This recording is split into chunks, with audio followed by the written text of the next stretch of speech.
Jesus was born during the reign of Herod the Great, 37 for BC, whose administration extended Roman influence throughout Judea, Samaria, and Galilee. Herod's rule, documented by Josephus, Antiquities of the Jews 15-17, was characterized by infrastructural projects, urban development, and efforts to consolidate political control across ethnically and religiously diverse populations. Herod maintained his authority through administrative oversight, taxation, and alliances with local elites. The political landscape was shaped by Roman patronage, as Herod acted as a client king under Augustus, managing both urban centers and rural territories with a network of local officials and military garrisons. Following Herod's death in 4 BC, Judea underwent further political fragmentation, dividing authority among his heirs.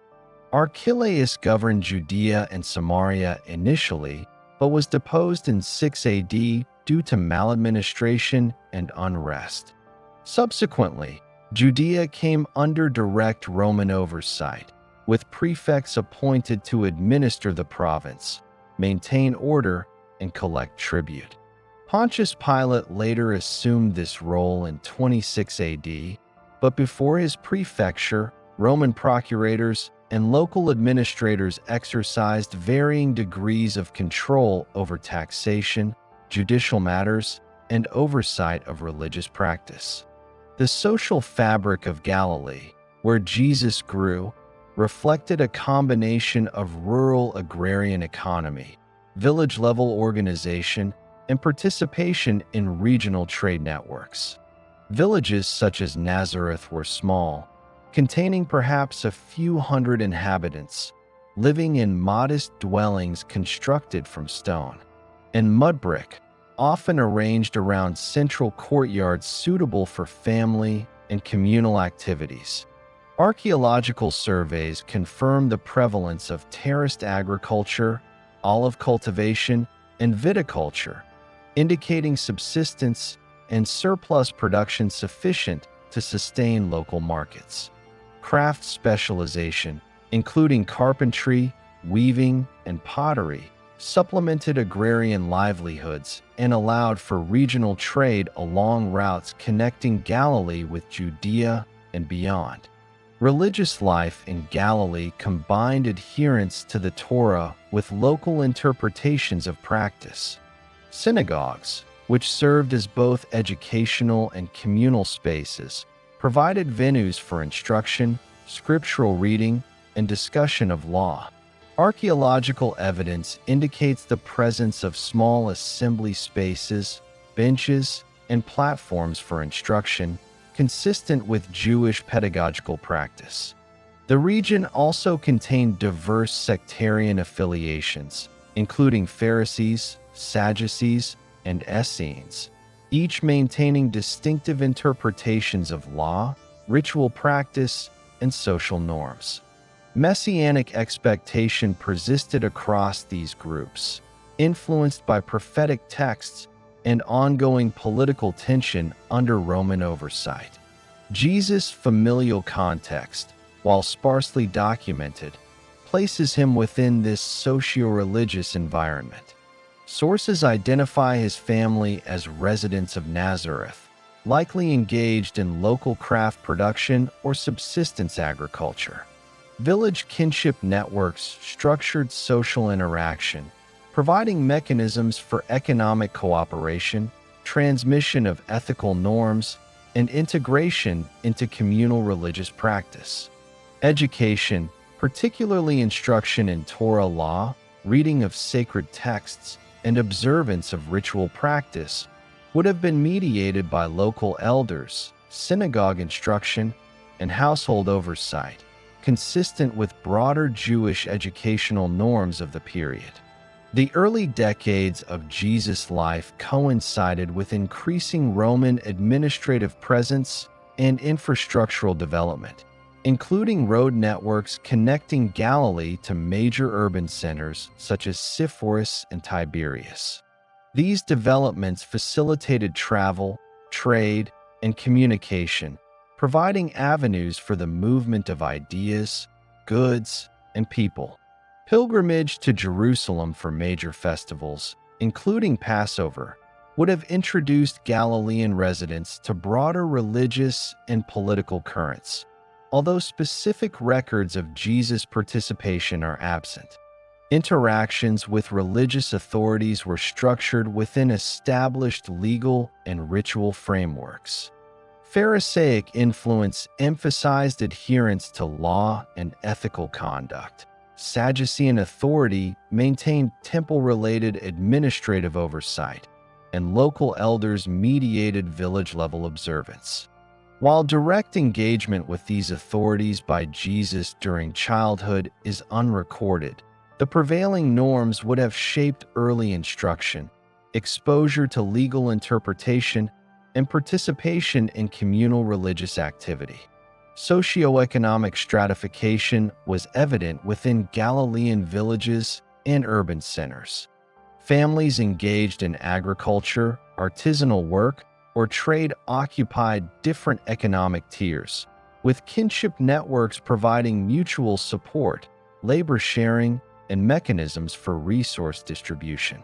Archaeological findings, including household storage facilities, pottery assemblages, and domestic spatial arrangements, corroborate the prevalence of family-centered production and cooperative labor.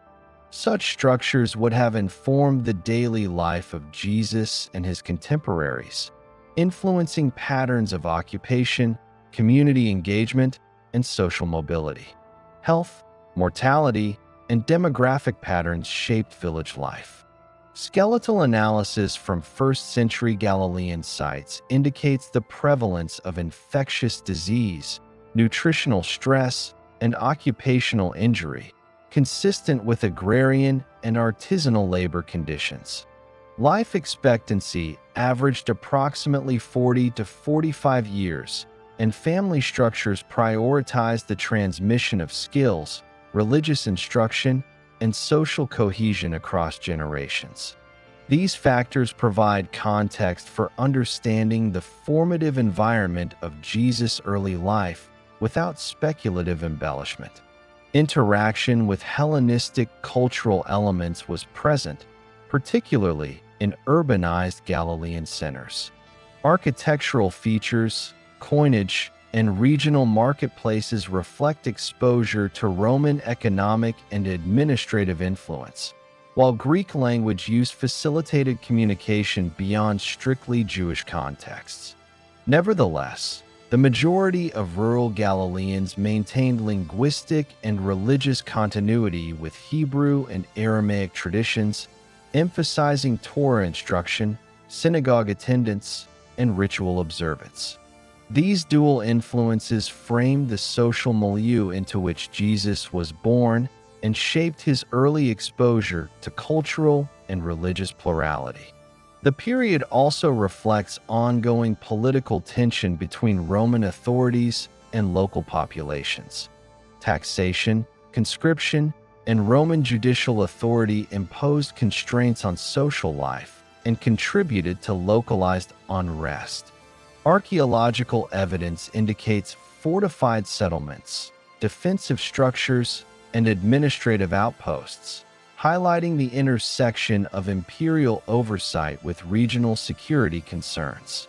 These conditions contextualize the formative experiences of Jesus within a landscape of both structured governance and localized resistance or negotiation.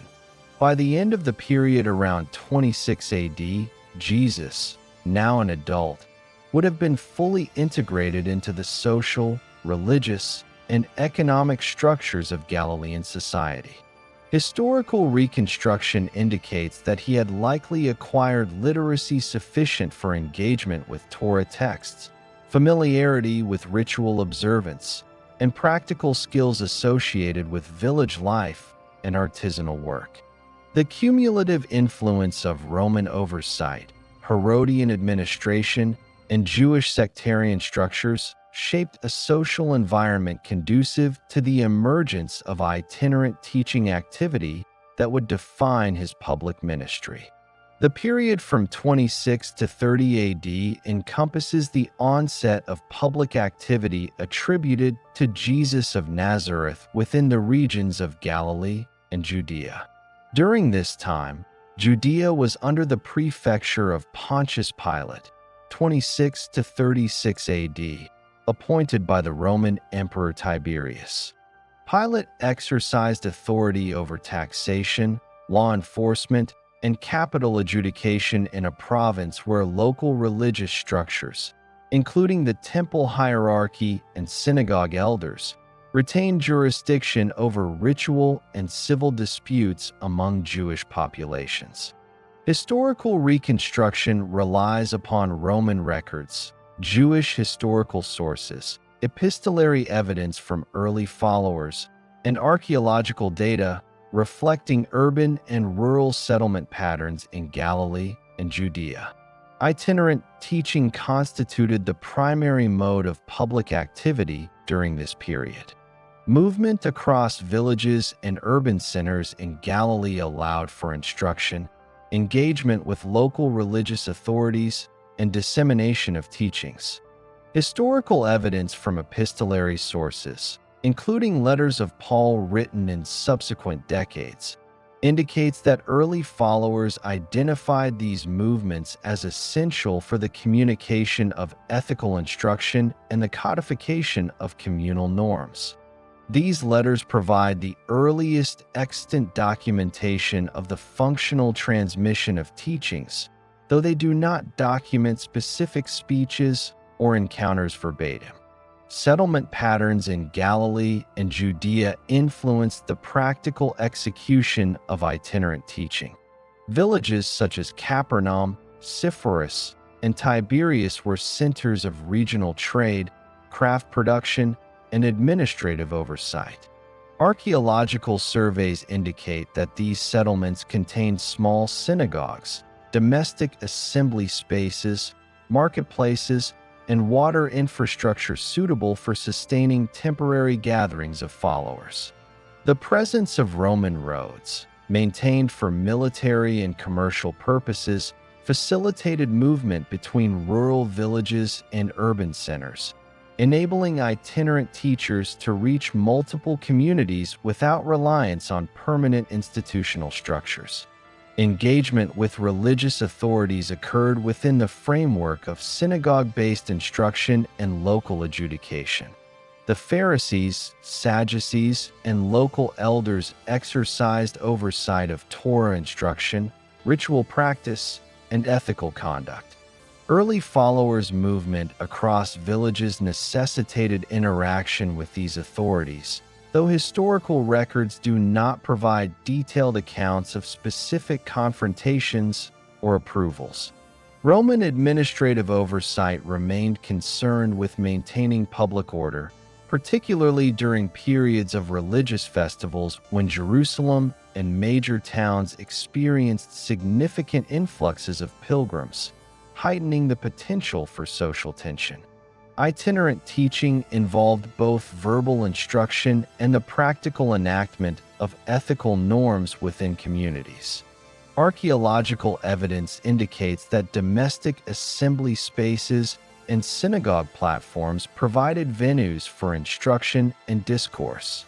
Oral transmission allowed teachings to be repeated, memorized, and disseminated to multiple villages, reflecting broader Jewish pedagogical practices documented in contemporary sources.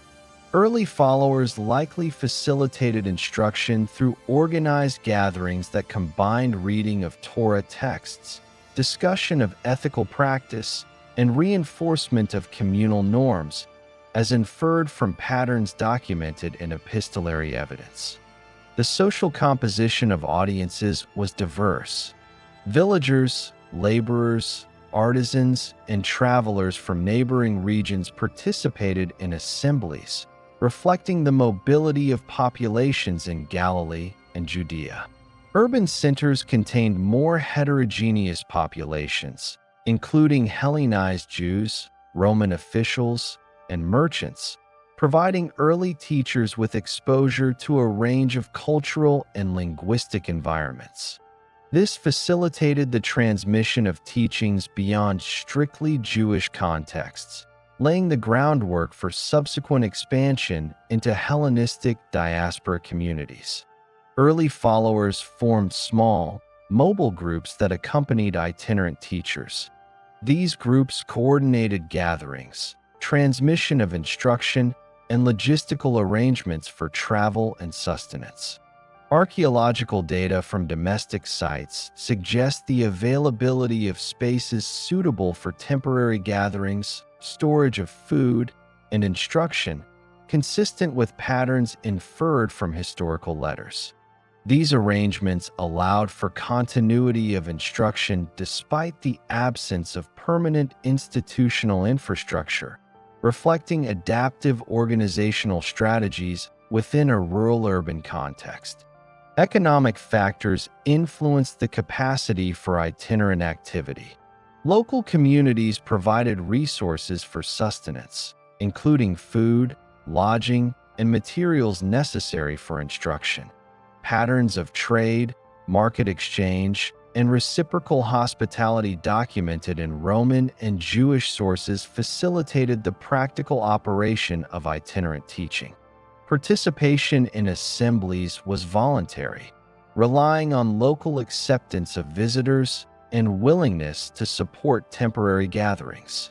Archaeological evidence, including domestic storage facilities and market structures, supports the plausibility of these arrangements. The period also reflects the integration of ethical instruction with ritual and legal practice. Early followers transmitted guidance on adherence to Torah laws, ritual purity, and social conduct. Synagogue-based instruction allowed for reinforcement of ethical norms within established legal frameworks, while gatherings in domestic spaces facilitated the interpretation and practical application of instruction. Epistolary sources demonstrate continuity between early instruction and subsequent codification of ethical and ritual frameworks, indicating the historical significance of these itinerant activities in shaping communal identity. Roman oversight influenced itinerant activity primarily through concern for public order. Records indicate that movement of groups, particularly during festivals or gatherings exceeding standard village populations, could prompt intervention by authorities. The crucifixion of Jesus in 30 AD under Roman administration demonstrates the potential consequences of perceived threats to stability, reinforcing the controlled environment in which itinerant instruction occurred. Nevertheless, evidence suggests that small, mobile groups operated with relative autonomy in rural and semi-urban settings, enabling the transmission of instruction without immediate interference. Geographic and logistical factors shaped the trajectory of itinerant activity. Galilee's topography, including coastal plains, hills, and access to water sources, influenced settlement patterns, travel routes, and assembly locations. Archaeological surveys indicate that villages were interconnected by secondary roads, footpaths, and waterways, facilitating seasonal trade and movement. Early itinerant teachers utilized these routes to maintain contact with multiple communities, ensuring the dissemination of instruction across a region characterized by both urban and rural settlement.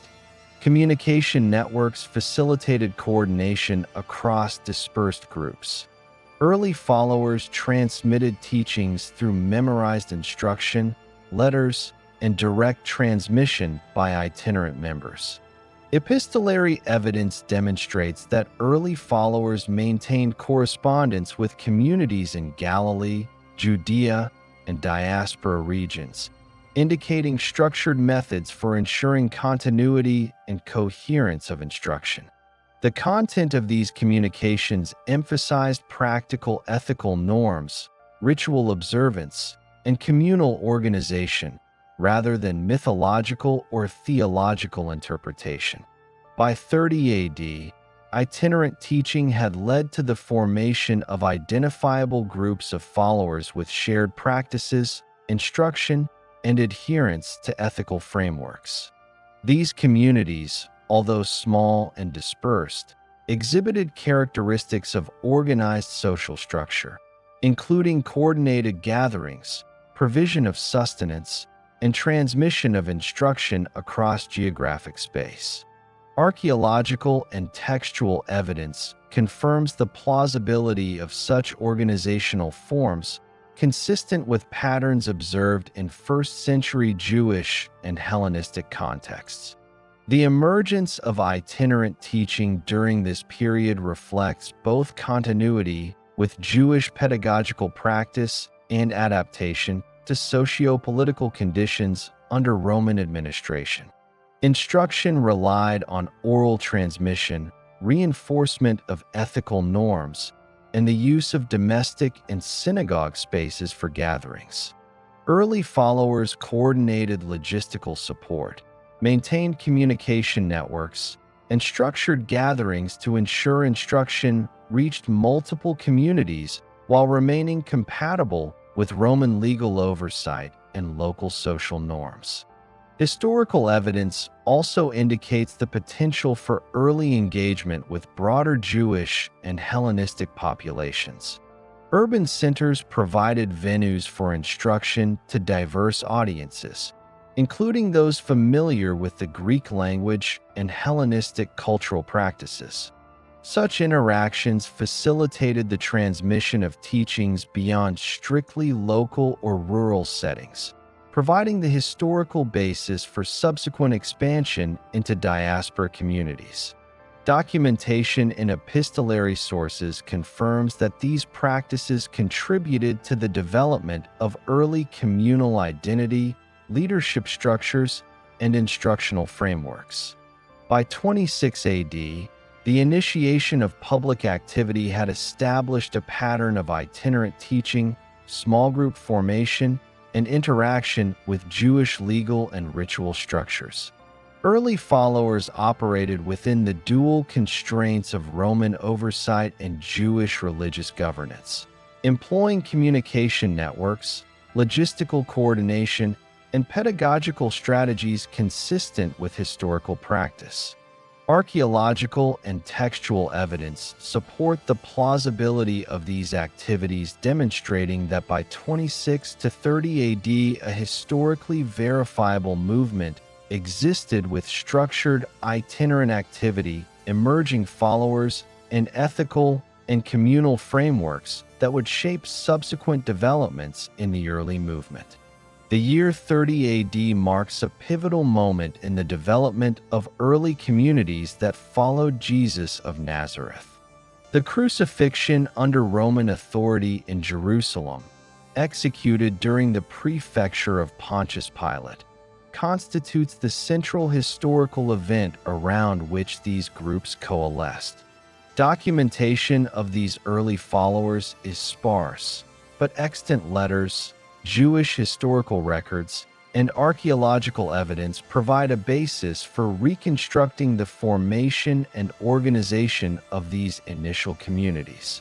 The immediate context of Jerusalem in 30 AD was characterized by the integration of Roman administrative oversight with Jewish religious authority.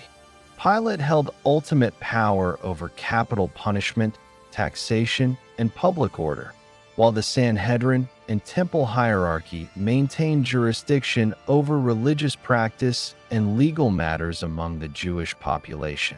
This dual authority shaped the environment in which small groups could form, operate, and maintain continuity of practice without direct interference from imperial forces. Archaeological evidence from urban residential areas supports the plausibility of domestic gathering spaces, which were employed for instruction, communal meals, and organizational meetings. The earliest followers, drawn from the geographic regions of Galilee and Judea, organized themselves around shared teachings and recollections of Jesus' life and activity. Membership was largely localized, encompassing relatives, acquaintances, and individuals who had encountered itinerant teaching before 30 AD. The structure of these groups was informal but functional, relying on oral transmission, collective memory, and coordination of communal activity. Archaeological evidence from domestic assemblages, including multipurpose rooms, storage facilities, and modest seating arrangements, corroborates the capacity for gatherings of small groups within urban and rural contexts. Leadership within early communities was emergent and practical rather than formalized. Individuals recognized as having proximity to or association with Jesus assumed guiding roles in coordinating instruction, gathering assembly members, and managing logistics. Historical letters, particularly those attributed to Paul in later decades, reference the existence of leaders in regional communities, indicating continuity in leadership structures from the earliest phase of formation. This suggests that communities immediately adopted organizational mechanisms sufficient to maintain coherence, instruction, and resource distribution across dispersed followers. Communication between early groups was sustained primarily through oral channels and itinerant messengers. Archaeological and textual evidence indicate that letters and epistolary messages circulated among Jewish and Hellenistic communities by the mid-1st century, establishing precedents for correspondence and coordination. These networks enabled groups to maintain consistency of instruction, ethical norms, and ritual observance despite geographic separation. The organization of such networks reflects established patterns of Jewish social and religious connectivity, including kinship networks, synagogue affiliation, and merchant trading routes. The composition of early followers was heterogeneous in terms of social background. Sources indicate participation by villagers, artisans, laborers, and, to a lesser extent, urban residents engaged in trade or administration. The distribution of economic resources within these communities was uneven but functional. Provision for assembly gatherings, sustenance, and instruction was managed communally. Archaeological findings of household storage facilities, cooking implements, and domestic workspaces support the historical plausibility of domestic gatherings and resource coordination without the necessity of formal institutional buildings. Early followers maintained ritual and religious continuity with Jewish practice. Observance of the Torah, participation in synagogue instruction, and adherence to ritual purity norms remained central to community life.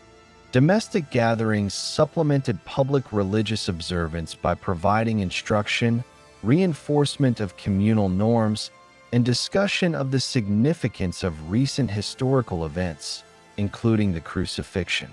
These practices facilitated cohesion, social regulation, and identity preservation within groups that remained closely linked to broader Jewish culture and law. The impact of the Crucifixion on community formation is historically significant. The Roman execution of Jesus was carried out with attention to public order and legal propriety under prefectural authority. Records indicate that executions for sedition or perceived threats to stability were relatively rare, but served as both a deterrent and a focal point for communal memory. Early followers, situated in both Jerusalem and Galilee, coordinated gatherings to maintain recollection of these events, transmitting details of movement, teaching, and arrest, thereby preserving historical continuity for subsequent communication and instruction. Social and logistical networks enabled the formation of early followers in multiple geographic regions. Pilgrimage routes, marketplaces, and domestic connections facilitated the movement of individuals, resources, and oral instruction.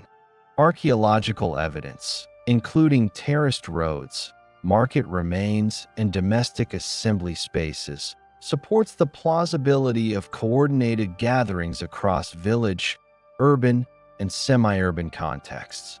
These networks provided practical mechanisms for maintaining cohesion, instruction, and collective memory without reliance on formalized institutional authority. The organization of these early groups encompassed both ethical instruction and practical coordination. Communities adhered to guidelines for daily conduct, ritual observance, and interaction with broader society, informed by collective recollection of prior teaching. Historical letters, preserved in epistolary evidence, document the expectation of adherence to instruction, management of communal resources, and consistency of practice across multiple settlements. These early mechanisms provided the foundation for subsequent doctrinal codification and organizational development in the decades following 30 AD. Participation in communal gatherings was voluntary but structured around shared historical events and ethical practice. Evidence from textual and archaeological sources indicates that small assemblies relied on rotation of host sites, coordination of food and supplies, and allocation of space sufficient to accommodate members. These practices reflect broader Jewish and Hellenistic traditions of domestic assembly, collective responsibility, and shared ritual observance, confirming the historical plausibility of small group organization. The integration of followers from Galilee and Judea demonstrates both geographic dispersion and coordinated identity formation. Communication between regions relied on the movement of individuals, oral instruction, and nascent correspondence networks. The replication of ethical instruction, ritual observance, and narrative recollection in multiple locations indicates the development of a coherent communal identity without centralized institutional control. Archaeological data, including the presence of similar domestic assembly arrangements in multiple sites, corroborates the historical spread and structural consistency of these early communities. By the end of 30 AD, early followers had established a functional framework for community formation, leadership, communication, and ritual continuity. These groups operated within the parameters of Roman oversight and Jewish law, employing practical mechanisms to ensure cohesion, transmission of instruction, and management of resources. The historical record confirms the plausibility of these structures, providing a foundation for subsequent expansion, doctrinal consolidation, and the later circulation of letters that formalized instruction across wider geographic areas. The historical significance of this phase lies in the practical establishment of community structures immediately following the crucifixion. These groups laid the groundwork for ethical, ritual, and organizational standardization, facilitating continuity of instruction, the codification of memory, and coordination among dispersed followers. Archaeological and epistolary evidence together support a reconstruction of early followers as organized, cohesive, and capable of sustaining collective identity across multiple settlements. The historical execution of Jesus of Nazareth in Jerusalem on April 3, 33 AD, under the authority of Pontius Pilate, prefect of Judea. Roman records, corroborated by Jewish historical sources, provide evidence of the crucifixion as a method of capital punishment for individuals accused of political sedition or challenges to imperial authority. The event occurred within a complex socio-political environment in which Roman governance, local Jewish authority, and urban populations intersected, creating conditions for the exercise of legal and administrative measures. Crucifixion was a standard Roman execution for non-citizens accused of crimes threatening public order, such as rebellion or sedition.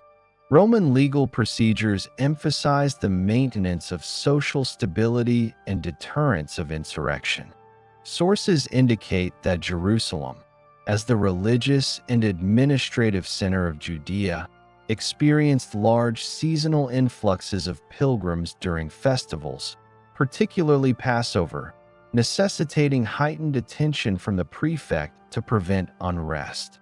Historical reconstruction confirms that individuals executed under such circumstances were first apprehended, tried under Roman or local authority, and then subjected to public execution designed to reinforce compliance with Roman law. Pontius Pilate, in his role as prefect, had jurisdiction over capital punishment in Judea. Records from contemporary historians and Roman administrative accounts indicate that Pilate exercised discretion in legal matters, often balancing the requirements of imperial authority with local social pressures. Execution by crucifixion required coordination of soldiers, logistical preparation for the cross, and adherence to procedural norms. Individuals condemned were typically scourged, burdened with the crossbeam, and led to a designated execution site outside the city walls, often on elevated terrain visible to the public as a demonstration of authority and deterrence. Historical documentation suggests that Jesus' execution followed these procedural norms. Roman soldiers stationed within and around Jerusalem facilitated apprehension, supervision, and execution. Archaeological findings, including crucifixion-related artifacts and contemporary references to the practice in Roman and Jewish sources, confirm the physical and administrative procedures associated with such executions. Crucifixion involved affixation to wooden structures, suspension, and exposure to public view, typically resulting in death from combined trauma, asphyxiation, and exhaustion over a period of hours. The immediate formation of early follower groups occurred within the context of this execution.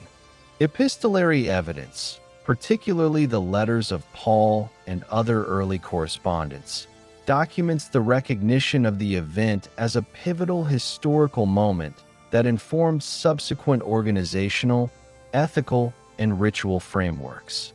While these sources do not provide contemporaneous eyewitness testimony in the modern sense, they preserve structured accounts of recollection, instruction, and communal continuity consistent with historical processes of oral and epistolary transmission. Geographic and logistical considerations shaped early responses to the crucifixion. Followers in Jerusalem and surrounding Galilean settlements coordinated gatherings in domestic and synagogue spaces to preserve recollection, disseminate instruction, and maintain cohesion. Archaeological evidence indicates that domestic rooms, communal courtyards, and assembly spaces were sufficient to accommodate small groups, supporting the plausibility of early gatherings. Communication among dispersed groups relied on movement along Roman roads, waterways, and pilgrimage routes, facilitating the transmission of information and reinforcement of communal norms. Early interpretations documented in letters focus on historical and ritual continuity rather than speculative theology. These documents reference adherence to prior instruction, ethical conduct, and maintenance of communal identity. For instance, correspondence between regional communities emphasizes continuity of teaching, consistency of ritual observance, and fidelity to shared recollection of events surrounding the execution. These documents provide historically verifiable evidence of the impact of the crucifixion on the organization, cohesion, and transmission practices of early groups. The crucifixion also intersected with Jewish legal and ritual structures. Roman authority maintained ultimate control over capital punishment, yet local religious officials, including temple authorities, exercised influence in determining charges, facilitating identification, and supporting logistical arrangements for the execution. Historical sources confirm that the Sanhedrin held responsibility for adjudicating matters of local law, particularly offenses related to ritual or sedition, and coordinated with Roman prefects in cases deemed politically sensitive. The combination of Roman and Jewish administrative oversight reflects the procedural environment in which executions occurred, and early followers organized their response. Economic and social structures affected the organization of early followers during and after the execution.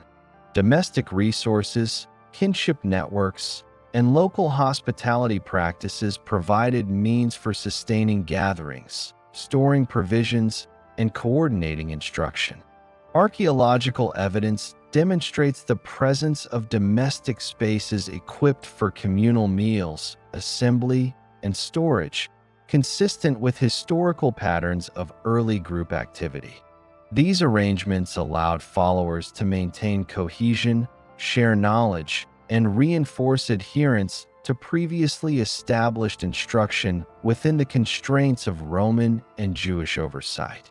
The documentation of early responses indicates the preservation of temporal and spatial memory, coordination of gatherings, transmission of instruction, and reinforcement of ethical norms relied on the structured recollection of events. Letters circulated among distant communities establish a pattern of historical continuity, demonstrating that followers documented and transmitted key events associated with the crucifixion for organizational and instructional purposes. These practices reflect standard procedures for oral and epistolary preservation within Jewish and Hellenistic contexts, consistent with historical methods for maintaining community coherence. Security and public order considerations influenced early group activity. Roman prefectural oversight, local garrison presence, and temple authority required followers to maintain gatherings within socially acceptable parameters. Assemblies were typically small, discreet, and coordinated to avoid interference. Archaeological evidence, including domestic spatial arrangements and communal courtyards, supports the feasibility of gatherings within these constraints. Coordination and mobility were essential to sustaining group activity in the immediate aftermath of the crucifixion, demonstrating adaptive organizational strategies consistent with historical evidence. The social composition of early followers included relatives, acquaintances, and individuals previously engaged in itinerant instruction. Members were geographically dispersed across Galilee, Judea, and surrounding regions. Coordination relied on networks established before the crucifixion, including kinship ties, synagogue associations, and prior itinerant instruction. These networks facilitated the maintenance of instruction, ethical observance, and communal identity, providing historical continuity and cohesion without reliance on formalized institutional structures. Documented early gatherings reflect the replication of instruction and memory across multiple sites.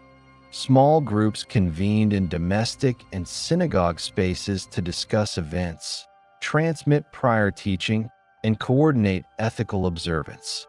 Archaeological evidence confirms the plausibility of these arrangements.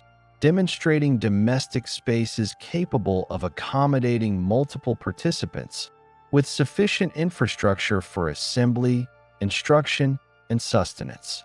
These gatherings established procedural norms for coordination, communication, and record-keeping among dispersed communities. Letters from early correspondence, particularly those circulated by Paul in subsequent decades, provide additional historical evidence for a structured response to the crucifixion. These letters document ethical instruction, communal coordination, and the transmission of recollection across distant settlements.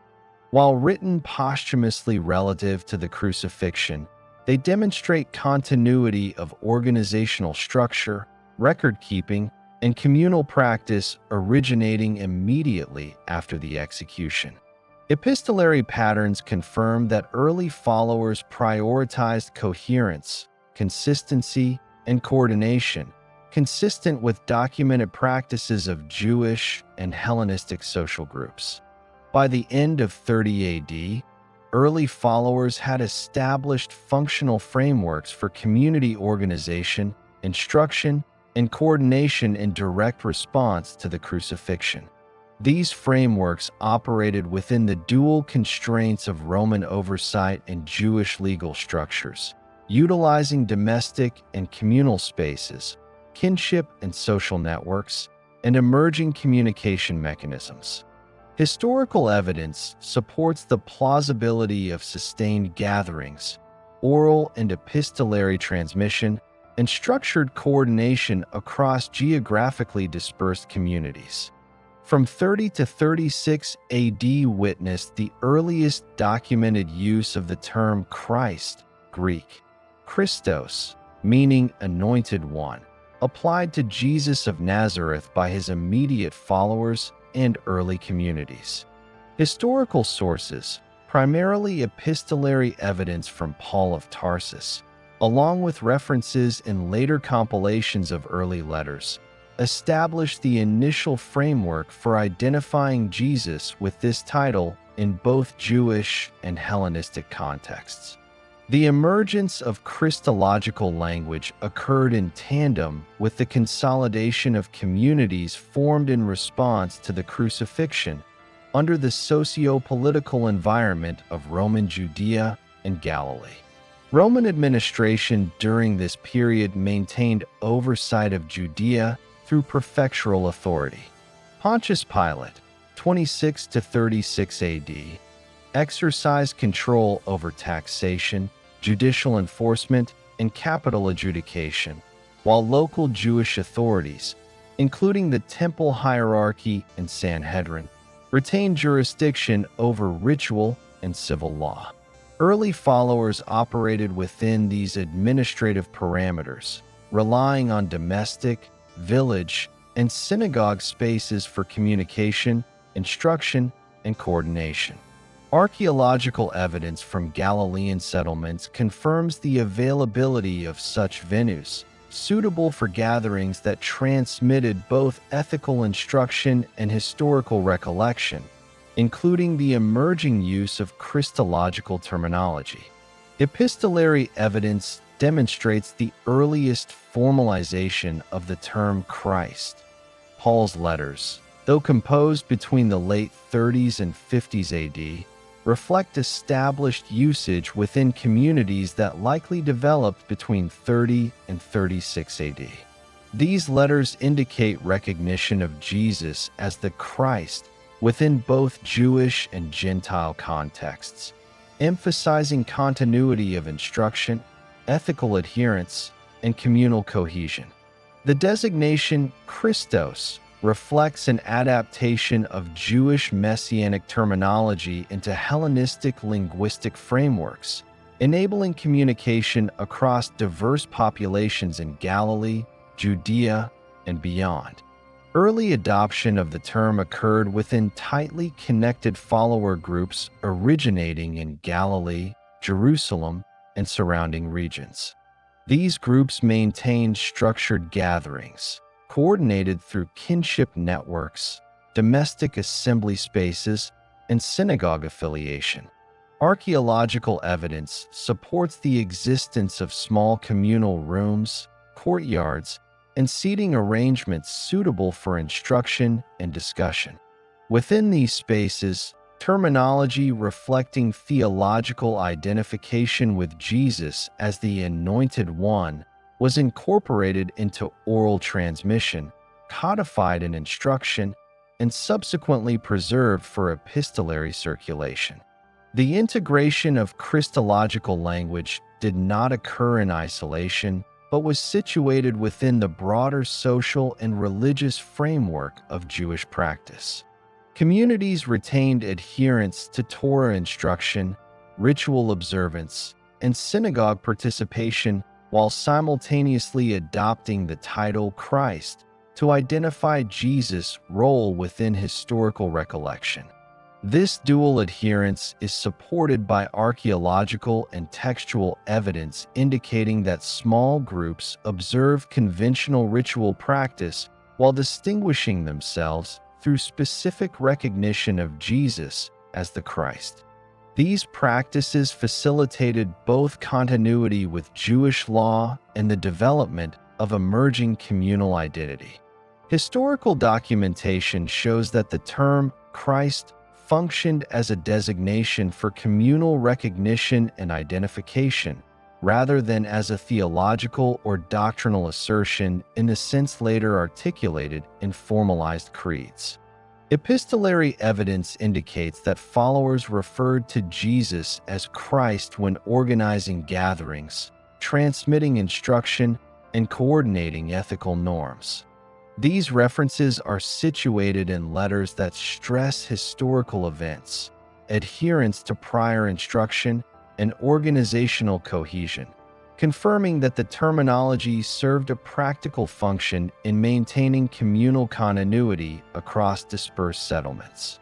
Geographically, the usage of Christ spread from Galilee to Jerusalem and surrounding regions through the movement of itinerant followers, messengers, and participants in pilgrimage networks. Archaeological evidence of road networks, domestic assembly spaces, and urban centers supports the feasibility of such transmission. Letters composed in subsequent decades preserve the consistency of terminology across multiple communities, suggesting that adoption of the term occurred in the immediate post-crucifixion period, likely between 30 and 36 AD. Economic and social conditions influenced the dissemination of Christological terminology. Communities relied on kinship networks, hospitality, and logistical support for gatherings, instruction, and communication. Archaeological studies of domestic spaces and market arrangements in Galilean villages demonstrate that small-scale organization was sufficient to sustain gatherings in which Christological terms were adopted and transmitted. Coordination of instruction, resource management, and dissemination of terminology ensured consistency across multiple groups operating under Roman oversight. The emergence of Christological language coincided with early missionary activity. Paul's epistolary references to Jesus as the Christ in communities of Galatia, Antioch, and Asia Minor reflect historical continuity from initial adoption. Although these letters were composed later, they reference practices and terminologies established within the first 6 years following the crucifixion. Archaeological and textual evidence confirms that these terms were employed in organizational contexts, reinforcing ethical instruction, communal cohesion, and adherence to collective memory. The role of leadership in the adoption and transmission of Christological terminology was central. Individuals with proximity to Jesus or recognized authority within early groups facilitated the integration of the term into daily instruction, gatherings, and communication. These leaders coordinated gatherings, transmitted instruction orally, and preserved memory for subsequent epistolary documentation. Evidence from letters indicates that recognition of Jesus as Christ was central to instruction and identity formation, ensuring continuity of language and practice across dispersed communities. Early Christological language was embedded within broader patterns of Jewish nomenclature and messianic expectation. The title, Anointed One, drew upon scriptural precedents and culturally recognizable terminology, allowing communities to identify Jesus within a framework comprehensible to contemporaneous Jewish audiences. Archaeological evidence from synagogues, inscriptions, and regional texts supports the continuity of terminology within Jewish cultural frameworks, indicating that the adoption of Christ as a descriptor was a historically coherent extension of existing linguistic and religious practices. The process of integrating Christological terminology was incremental, occurring across multiple gatherings and geographic regions. Oral transmission, domestic instruction, and coordination among dispersed communities facilitated adoption, repetition, and preservation. Letters circulated subsequently codified these terms for broader dissemination, providing the earliest verifiable documentation of Jesus as Christ. The historical record confirms that these terms served functional, organizational, and communicative purposes rather than theological speculation. By 36 AD, the recognition of Jesus as the Christ had become established across early communities in Galilee, Judea, and adjacent regions. Epistolary evidence demonstrates that this terminology provided a basis for coordination, instruction, and communal identification. Archaeological data corroborates the plausibility of gatherings, domestic assembly spaces, and logistical coordination sufficient for dissemination. The emergence of Christological language represents a historically verifiable stage in the codification of communal identity and early organizational structure. The period from 33 to 36 AD represents the earliest historically verifiable phase of Paul of Tarsus' involvement in movements that identified Jesus of Nazareth as the Christ. Tarsus, a Hellenistic city in Cilicia within the Roman province of Asia Minor, provided a culturally diverse environment characterized by Roman legal oversight, Hellenistic educational institutions, and Jewish diasporic communities. Paul's presence in these regions is historically corroborated through epistolary evidence, including letters attributed to him that reference communities in Galatia, Antioch, and other diaspora settlements, as well as subsequent correspondence that preserves details of early missionary activity. Paul's early activities occurred within a complex Roman administrative framework. Provinces operated under the authority of governors or procurators, with cities such as Tarsus and Antioch enjoying semi-autonomous municipal governance while adhering to imperial taxation and law enforcement. Roman records confirm the presence of administrative offices, garrison soldiers, and civic legal procedures, which established the political context in which itinerant teachers, including Paul, could operate. Early followers, including Paul, engaged in movement across urban and rural centers, employing Roman roads, waterways, and domestic hospitality networks to coordinate instruction and maintain contact between communities. The composition of early missionary audiences was heterogeneous, encompassing Jewish populations in diaspora settlements, Hellenistic converts, and individuals familiar with Greek language and culture. Historical evidence, including epistolary references, indicates that Paul adapted instruction to align with the expectations and legal norms of local communities while maintaining continuity with practices established in Judea. Archaeological evidence from Tarsus, Antioch, and Asia Minor confirms the presence of synagogues, domestic assembly spaces, and marketplaces that facilitated gatherings, instruction, and the dissemination of communal norms. Early missionary activity emphasized the transmission of instruction regarding Jesus as the Christ. Epistolary evidence demonstrates that Paul's letters communicated ethical guidance, ritual observance, and adherence to previously established teachings. These letters, though composed in subsequent decades, reference practices, gatherings, and community organization consistent with early activity from 33 to 36 AD. Historical reconstruction of these letters confirms that early missionary work was structured, systematic, and focused on continuity of instruction rather than speculative theological formulation. Travel and logistical coordination were essential to early missionary activity. Paul and his associates relied on Roman roads, waterways, and domestic hospitality networks to move between settlements. Archaeological studies confirm the existence of routes connecting urban centers such as Tarsus, Antioch, and Seleucia, as well as smaller villages in the region. Domestic and synagogue spaces provided venues for instruction, ethical discussion, and organizational coordination.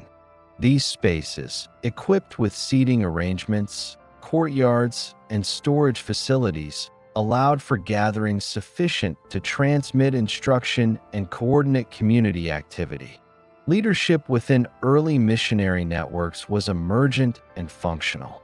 Paul, by virtue of prior association with Jewish education, Hellenistic literacy, and familiarity with diasporic communities, assumed a guiding role in organizing instruction, coordinating itinerant activity, and maintaining continuity across geographically dispersed followers.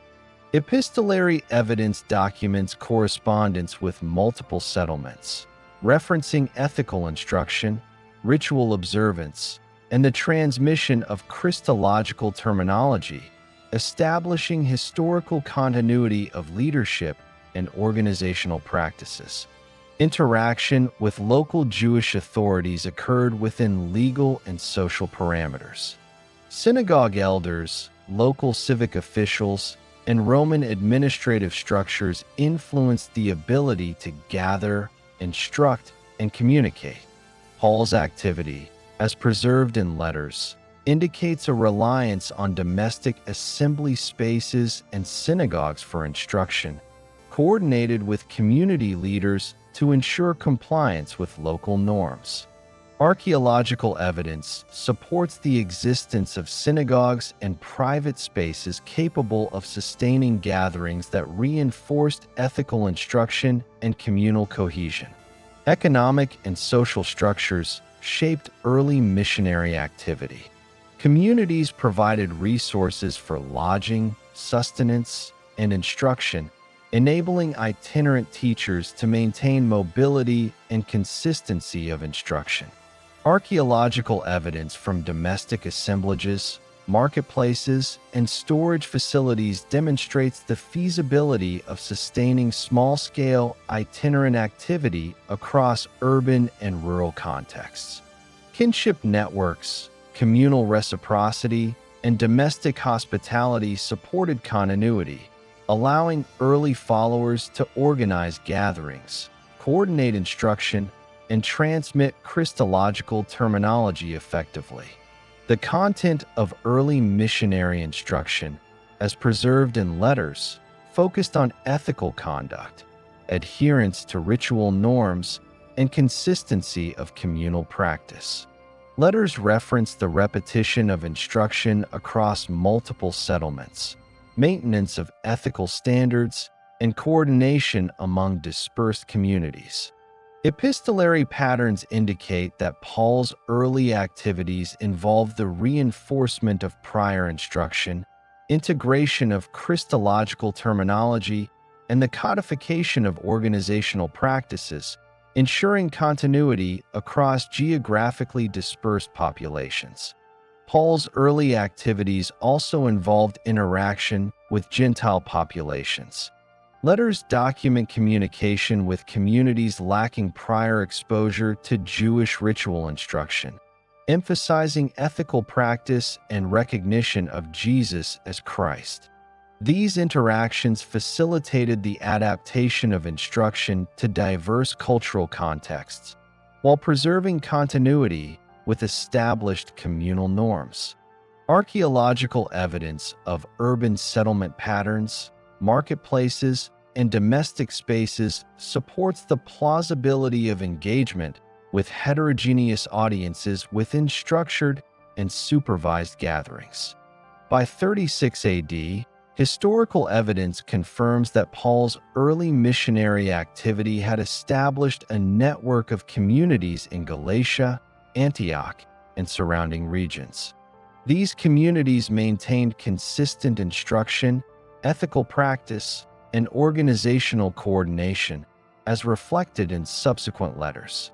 Archaeological and epistolary evidence confirms the existence of gathering spaces, communication networks, and leadership structures sufficient to maintain cohesion across dispersed populations. The emergence of Christological terminology within these communities reinforced communal identity, continuity, and historical recollection.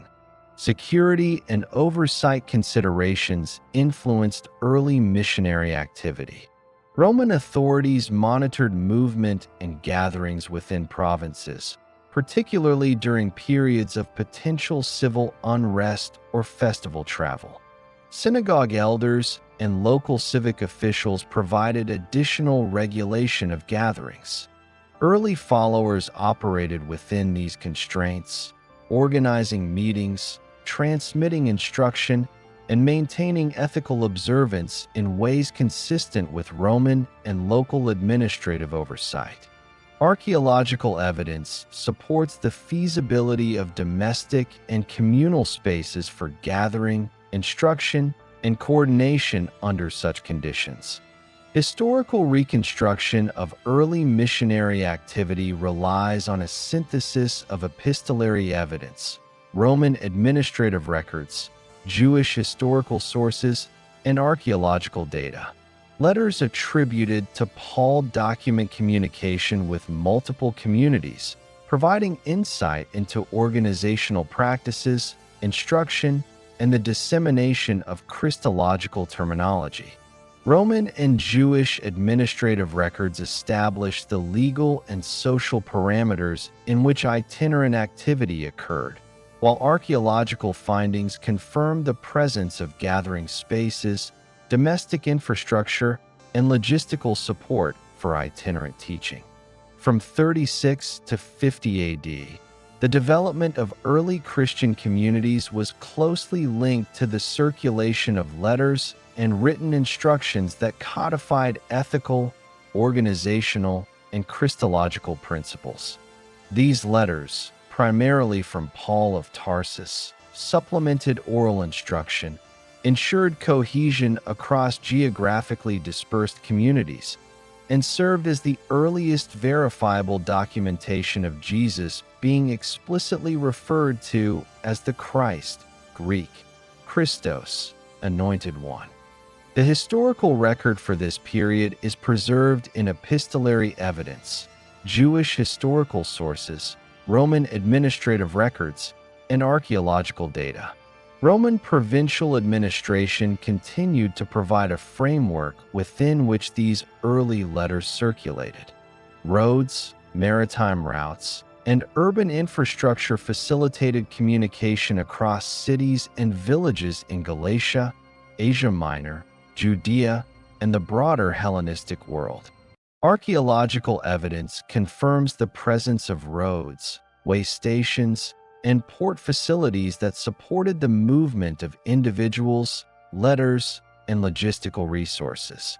The functioning of these communication networks under Roman law allowed itinerant messengers to deliver correspondence while avoiding excessive interference from civic authorities, provided gatherings did not disrupt public order. Letters circulated among early communities reflected both local and regional instruction, transmitting norms of conduct, ritual observance, and communal organization. These documents indicate that followers maintained a consistent understanding of Jesus as Christ and adhered to specific ethical and ritual guidelines derived from prior instruction. Epistolary evidence demonstrates standardization of terminology and instructional content, confirming the deliberate and structured transmission of doctrine rather than spontaneous or speculative commentary.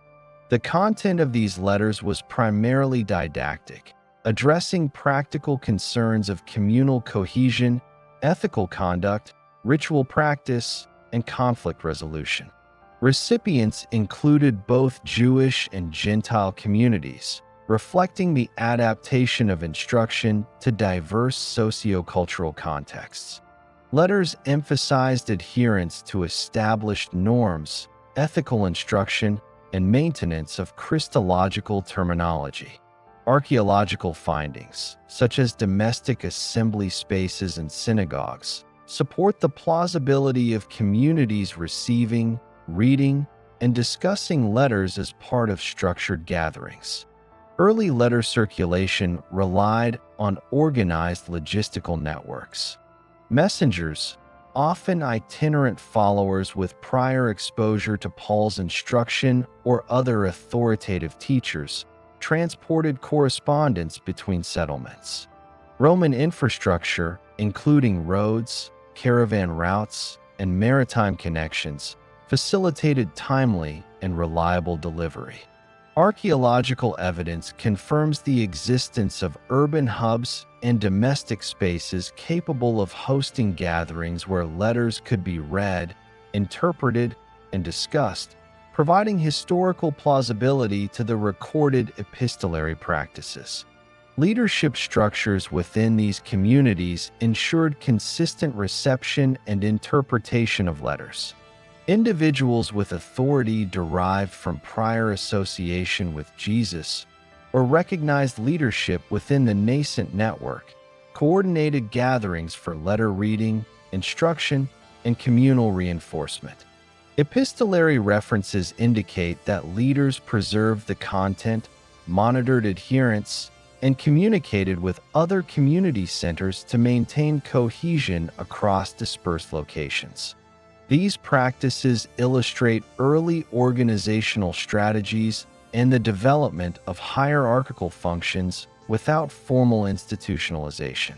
The earliest verifiable references to Jesus as Christ appear systematically in these letters. Paul's correspondence, particularly with communities in Galatia, Antioch, and Asia Minor, consistently employs Christological terminology, situating the identity of Jesus within historical and ethical frameworks. These references are integrated into instructions on ritual practice, ethical conduct, and organizational expectations, confirming that the title Christ served as a practical identifier within early communities rather than a later theological construction.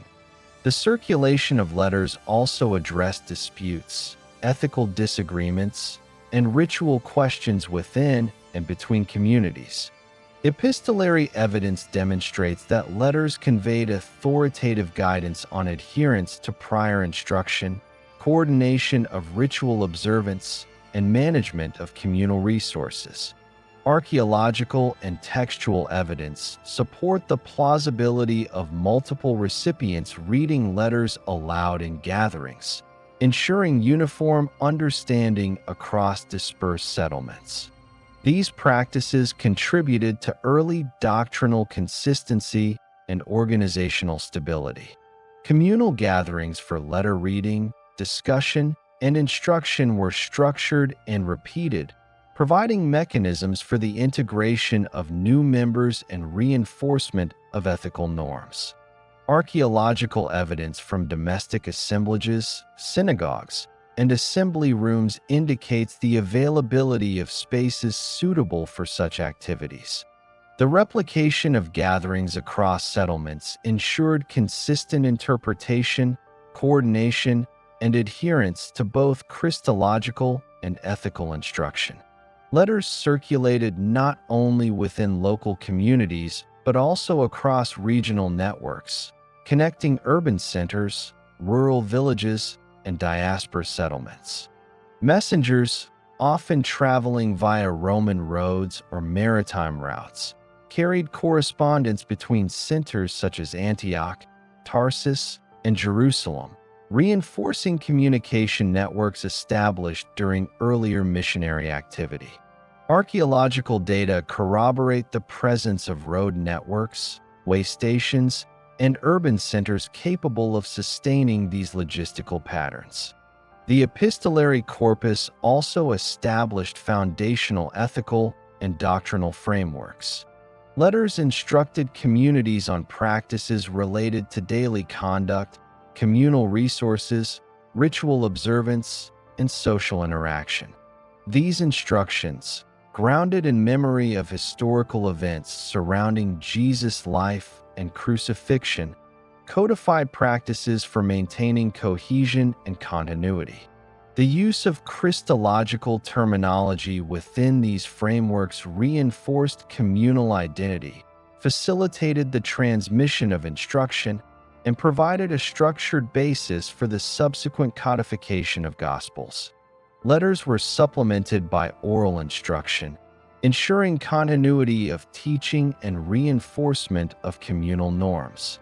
The combination of written and oral communication provided redundancy, enhancing the reliability of instruction and the fidelity of historical recollection.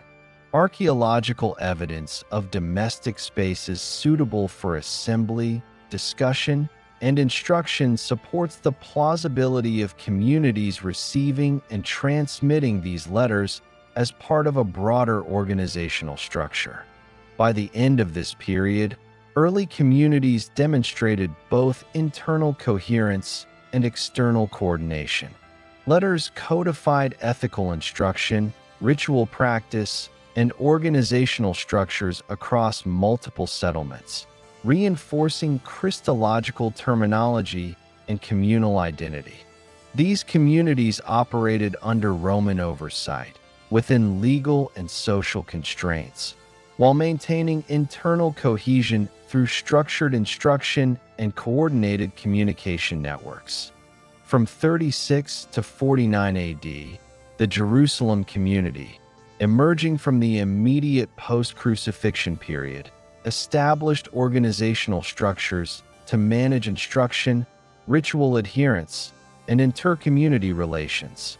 Leadership was concentrated among individuals with proximity to the historical figure of Jesus, as well as those recognized for prior authority, experience, or capacity to coordinate instruction.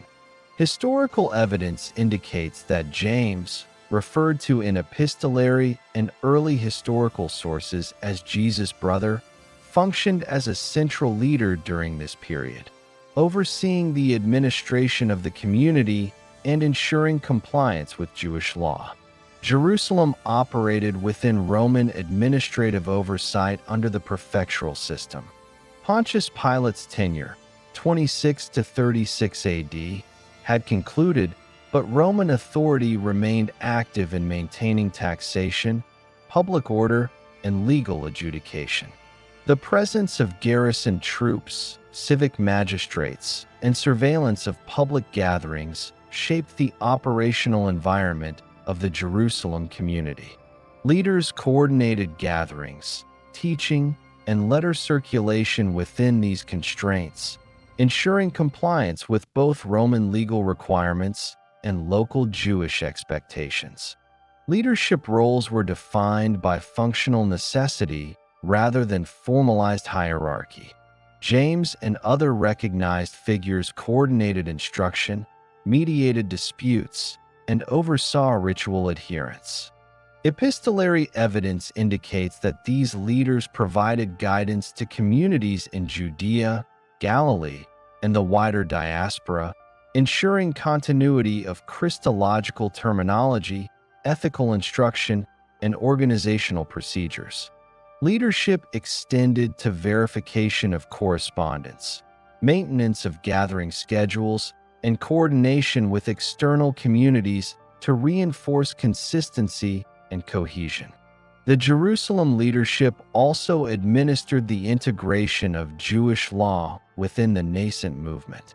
Communities maintained observance of Torah practices, including ritual purity, Sabbath observance, and festival participation.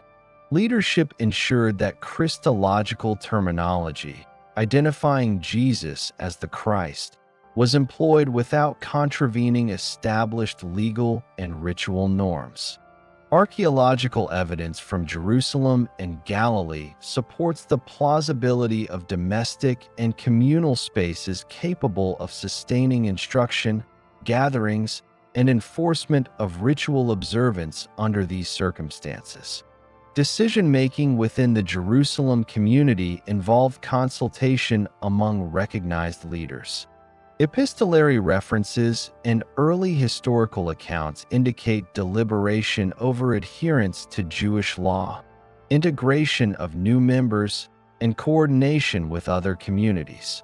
Leadership addressed ethical and ritual disputes, issuing instructions for compliance and clarification, while maintaining structural continuity and alignment with both historical recollection of Jesus' teachings and communal identity markers such as Christological terminology. Interaction with surrounding Jewish authorities was conducted with attention to legal boundaries and civic stability. Leaders engaged with synagogue officials, elders, and other local authorities to maintain social legitimacy, prevent conflict, and protect community gatherings. Archaeological and textual evidence support the existence of synagogues, domestic assembly spaces, and courtyards suitable for gatherings under supervision, allowing leaders to operate within acceptable parameters while maintaining communal instruction and coordination. The circulation of epistolary instruction was closely supervised by leadership. Letters from Paul and other figures were received, read, and disseminated with oversight to ensure alignment with communal norms.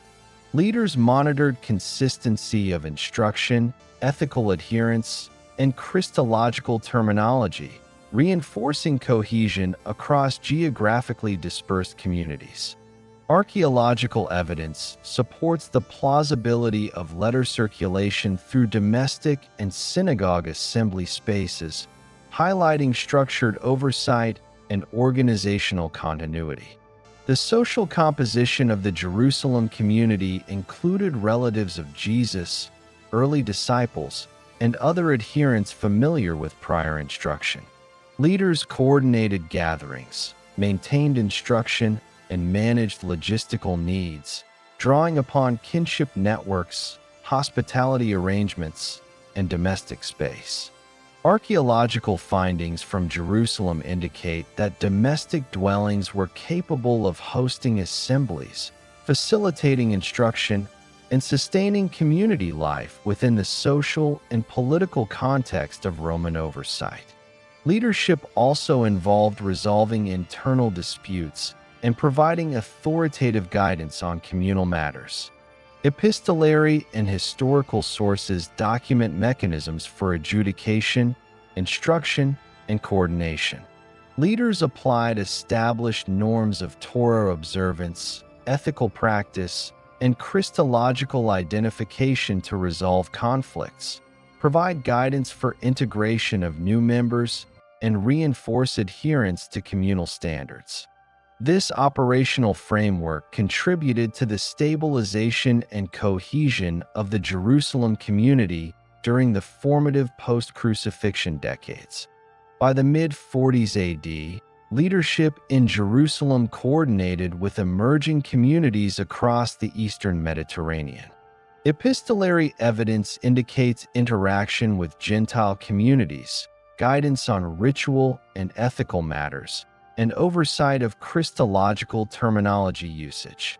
Leadership roles ensured consistency in instruction, ethical conduct, and communal coordination across regions while preserving adherence to Jewish legal and ritual frameworks. Archaeological evidence supports the feasibility of communication networks, domestic assembly spaces, and logistical mechanisms for this oversight. The historical record further demonstrates that leadership extended to the facilitation of integration for non-Jewish members. Correspondence and subsequent documentation indicate that deliberation over inclusion and observance was conducted under the guidance of recognized leaders, balancing continuity with Jewish law and practical accommodation of diaspora conditions. Leadership functioned as a stabilizing agent, providing direction, continuity, and verification of communal instruction to ensure alignment across dispersed communities. Security, oversight, and adherence to local norms were central to leadership operations. Leaders coordinated gatherings to avoid interference from Roman authorities, ensured compliance with synagogue oversight, and maintained structured assembly spaces capable of sustaining instruction, reading of letters, and ethical guidance.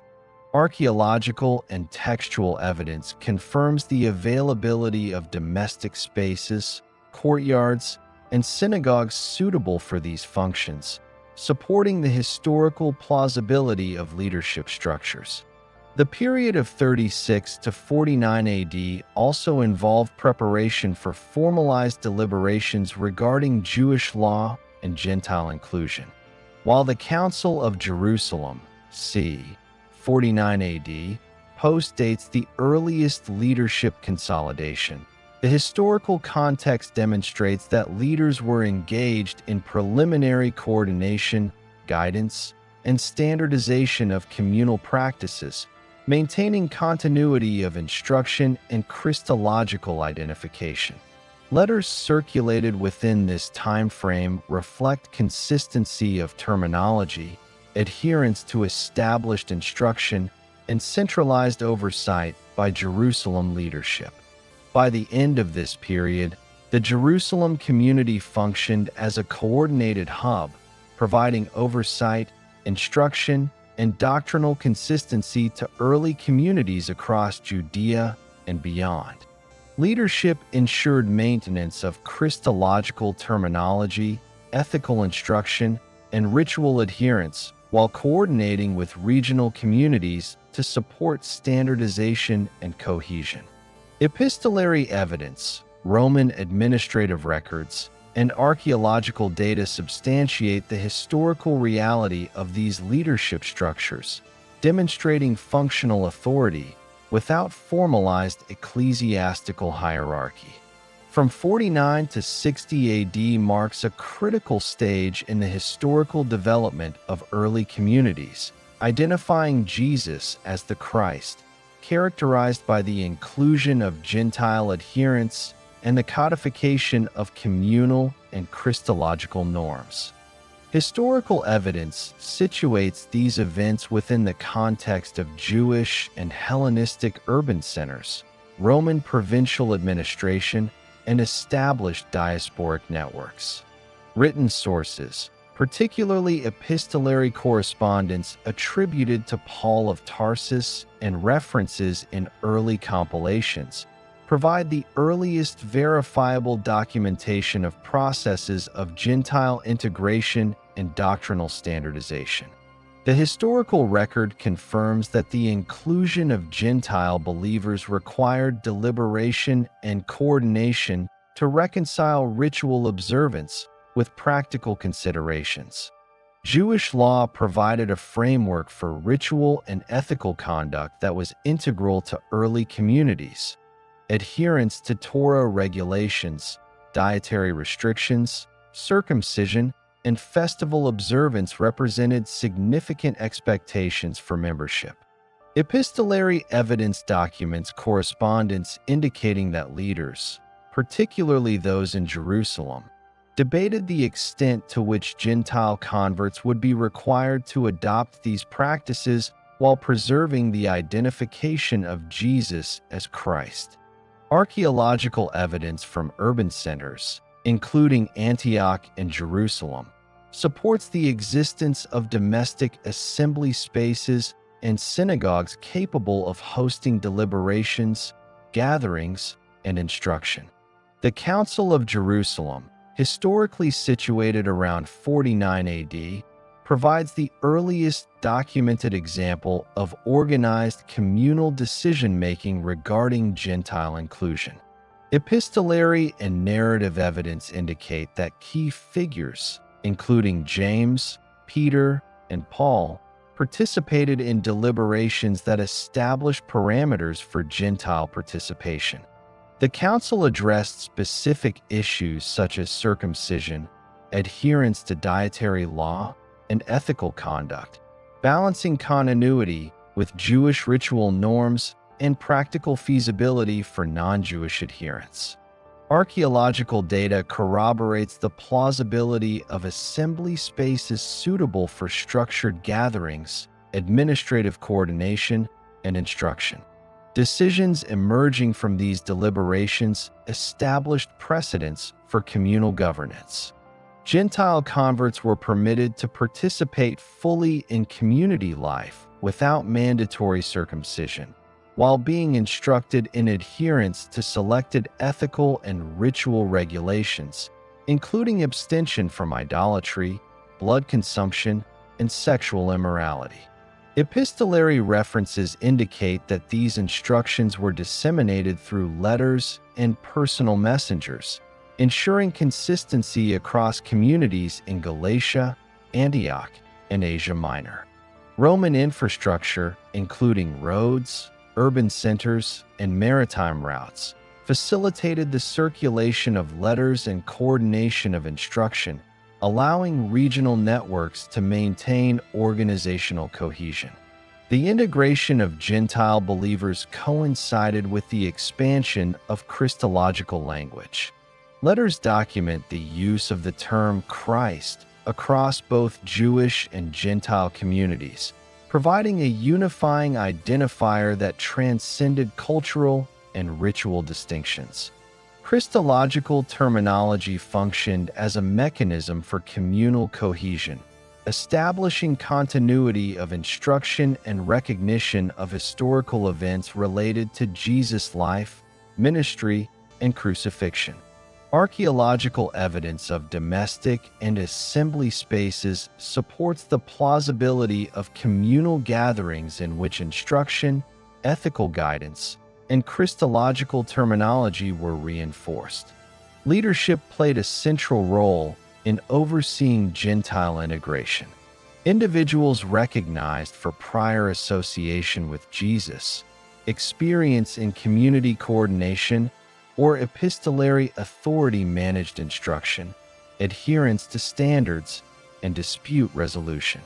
Letters document guidance to communities regarding ethical practice, ritual observance, and organizational behavior. Leaders ensured that Christological terminology remained consistent and that ethical instruction reflected both historical memory and practical integration requirements. Archaeological evidence supports the use of domestic and urban spaces for gatherings, reinforcing historical plausibility.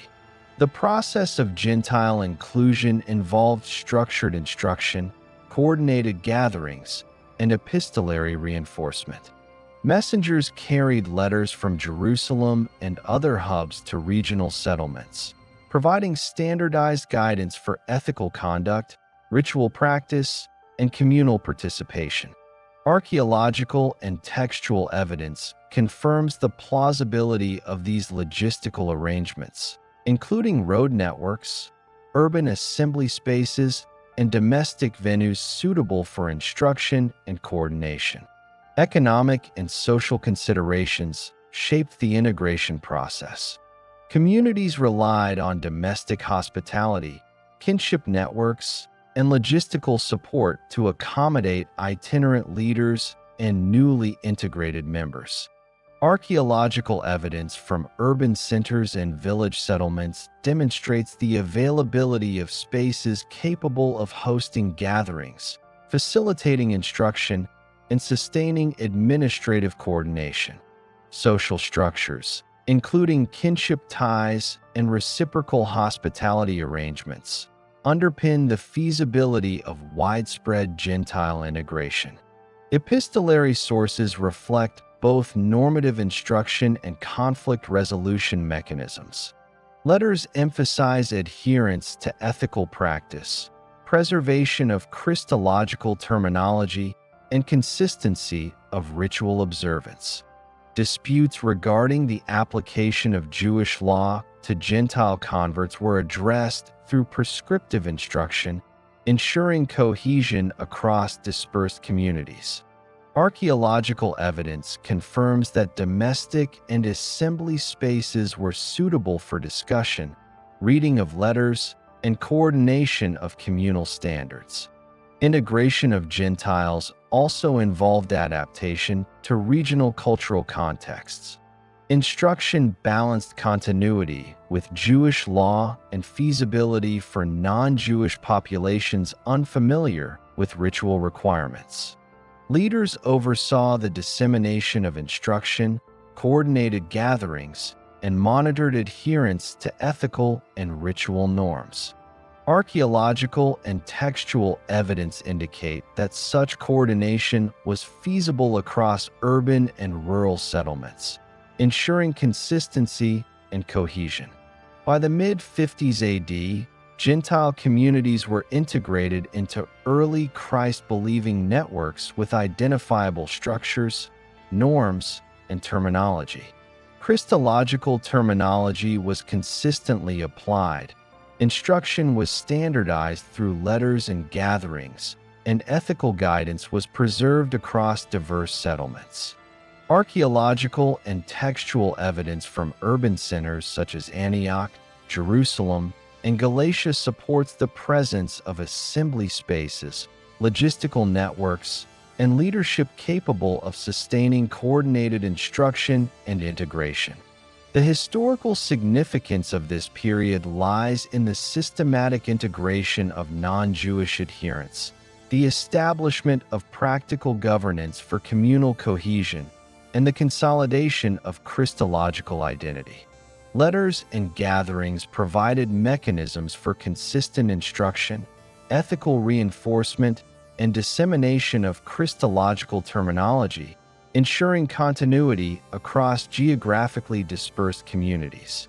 Archaeological, epistolary, and administrative evidence collectively substantiate the historical reality of Gentile integration and early organizational standardization. By 60 AD, early communities across the Eastern Mediterranean maintained functional networks of instruction, Christological identification, and ethical guidance. Gentile believers participated in communal life without mandatory circumcision, while observing ethical and ritual norms sufficient to maintain cohesion and alignment with Jewish followers.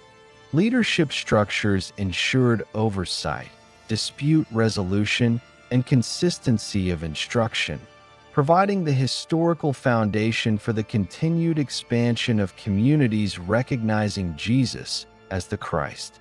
From 65 to 90 AD, early Christian communities undertook the systematic documentation of oral traditions concerning Jesus of Nazareth, resulting in the formation of the first written Gospels. This period reflects a response to the need for standardized instruction, doctrinal consistency, and preservation of historical memory within geographically dispersed communities. Archaeological evidence, epistolary references, and analysis of textual structures support the historicity of this phase as a practical and organizational development rather than theological speculation or legendary construction. The compilation of oral traditions into written form was motivated by both practical and structural factors. Communities across Judea, Galilee, and the Eastern Mediterranean had been established for decades following the crucifixion of Jesus, c. 30 AD. Leaders, including those in Jerusalem, Antioch, and other urban centers, required consistent instruction for adherents, particularly as first-generation witnesses aged or passed away. Letters circulated earlier in the first century had established doctrinal and ethical frameworks. However, the need for a permanent written record became increasingly apparent by the mid to late first century. Mark's Gospel, historically situated around 65 to 70 AD, represents the earliest surviving compilation of oral traditions concerning Jesus. Analysis of textual and historical evidence demonstrates that Mark preserved accounts of Jesus' ministry, public teachings, crucifixion, and posthumous recognition, framing him explicitly as Christ. The text emphasizes chronological sequences, geographical movement within Galilee and Judea, and interactions with Jewish authorities, providing verifiable historical context consistent with Roman and Jewish records. Archaeological evidence confirms the existence of urban centers, domestic assembly spaces, and synagogues capable of sustaining instruction, reading, and the dissemination of written texts. Matthew and Luke, compiled between 70 and 90 AD, represent subsequent efforts to systematize traditions for specific audiences. Matthew's composition, likely in a Jewish Christian context, emphasizes continuity with Jewish scripture, maintaining Christological terminology while addressing ritual and ethical instruction relevant to Jewish adherents. Luke, in contrast, addresses Hellenistic audiences, providing historical and geographical context, genealogical framing, and detailed narrative sequences. Both Gospels preserve elements of oral tradition while organizing material to ensure consistency across dispersed communities. The process of gospel composition relied on the integration of oral testimony, epistolary instruction, and collective memory. Eyewitnesses, leaders with prior association with the Jesus movement, and itinerant teachers contributed to the collection and preservation of accounts. Archaeological evidence of domestic spaces and communal gathering areas supports the plausibility of oral transmission, repeated readings, and iterative consolidation of narratives before and during the written compilation process. Leaders coordinated these activities to ensure fidelity to established instruction, Christological terminology, and ethical guidance. Textual structure within the Gospels reflects deliberate organization for instructive purposes. Chronological sequences, thematic grouping of teachings, and structured accounts of ministry, miracles, and crucifixion demonstrate intentional compilation rather than spontaneous narrative creation. The preservation of Roman administrative references, geographical markers, and Jewish ritual observance within the texts provides historical anchoring, ensuring alignment with known events and social contexts. Archaeological and epistolary evidence support the plausibility of such a structured compilation within urban and domestic settings. The distribution of written Gospels involved coordinated dissemination through established networks. Communities in Judea, Galilee, Antioch, and the broader Hellenistic world received copies via messengers, itinerant teachers, and domestic assemblies. Roman roads, urban infrastructure, and maritime routes facilitated reliable delivery and access. Archaeological evidence confirms the presence of spaces suitable for reading, discussion, and instruction, supporting historical reconstruction of gospel circulation. Letters, prior teachings, and oral tradition remained integrated with written gospels, reinforcing consistency of instruction and communal cohesion. Christological framing in these texts was consistent with prior epistolary documentation. Each gospel identifies Jesus as Christ, maintaining continuity with earlier letters and communal terminology. Epistolary and textual evidence indicate that this identification functioned as a central organizing principle, providing cohesion for ethical instruction, ritual practice, and communal identity across geographically dispersed settlements. Archaeological data corroborates the existence of gathering spaces and logistical networks necessary to support the consistent reception and interpretation of these texts. The compilation process also addressed regional variations and audience needs. Matthew's Jewish Christian orientation, Luke's Hellenistic adaptation, and Mark's concise narrative reflect responses to differing cultural, linguistic, and social contexts. Leaders oversaw the harmonization of instruction, ensuring that Christological terminology, ethical directives, and narrative sequences were preserved while adapting to local circumstances. Archaeological evidence supports the feasibility of these activities through communal assembly, reading, and teaching, validating the historical reconstruction of textual development. Integration of prior letters and oral instruction into written gospels allowed early communities to preserve historical memory while establishing practical organizational tools. Gospels functioned as reference texts for teaching, coordination, and reinforcement of ethical and ritual norms.